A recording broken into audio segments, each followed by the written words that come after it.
เมื่อแล้วในครึ่งปีนเขามีปัญหา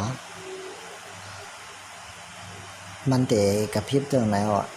ที่ว่าเป็นปัญหามีกระลาดในก็เกี่ยวกับเขานะแล้วก็ที่ว่าน้ำหมึกแห้งในก็ห้ำใจนั่นก็มันเป็นที่โคดในตัวมันผิดพลาดนะครับเขาว่าได้เขาได้กว่าหาโหลดโปรแกรม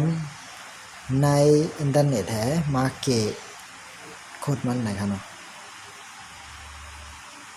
รุ่นเขาได้เป็น L 200ค่ะนะเมื่อเรียนก็ดึกโหลดหาโปรแกรมในอินเทอร์เน็ตอยู่ค่ะโห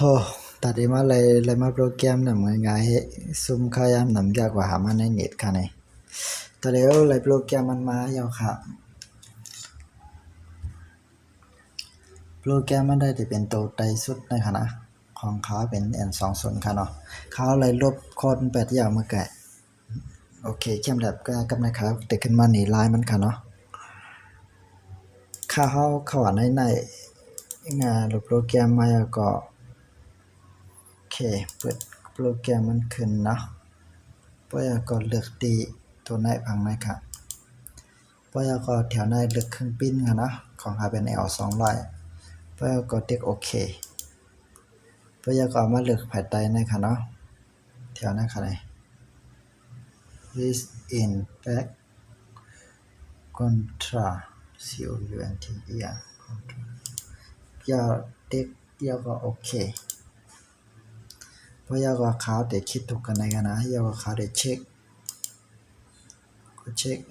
พวกก็เช็คโอเคลบ8หมดแล้วกันไหนเพราะว่ามันเปลี่ยนไว้100นะเขาหลายลบน่ะนะมันก็ค่าลบไปแล้วมันก็มันเด็กขึ้นมามันได้มี100เพราะว่าขึ้นมา100มันก็ขึ้นเตียกตัวไหนเตียกตัวกระไดนะคะนี่เตียกตัวไหนเพราะว่าเตียกไหนก็ตกลงโอเคนี่ก็มันทัดยาว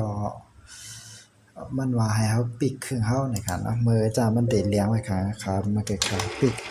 ครึ่งปิกอันไหนเป็ดกล้ามให้ก็ขาขึ้นเปิดไหนก็อันเลี้ยงในหายกว่า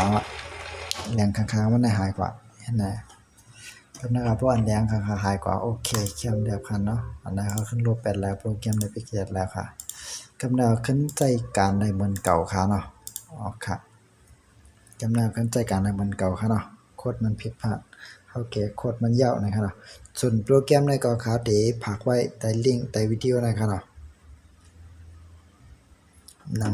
พี่น้องค่ะเต็มในกว่าหาสหาในเน็ตให้เสียงขยำค่ะนะค่ะสหาในได้เสียงขยำนำไว้ว่ามาอันก็ไล่มาเมียนอันค่ะนะมาอันก็เฮ็ดมาใจหลุดมายาวมาเฮ็ดด้วยไล่ให้อันค่ะได้หลุดมาหลายอันนั่นก็ได้อันใจลายเป็นตัวในค่ะไตนะค่ะสร้างว่าอันนั้นมีพรดีตนาได้ก็ค่ะอย่าไปเรื่องปัญหากันค่ะเนาะกดไลค์กด Subscribe บัดนี้นึงค่ะยินจมค่ะบ๊ายบาย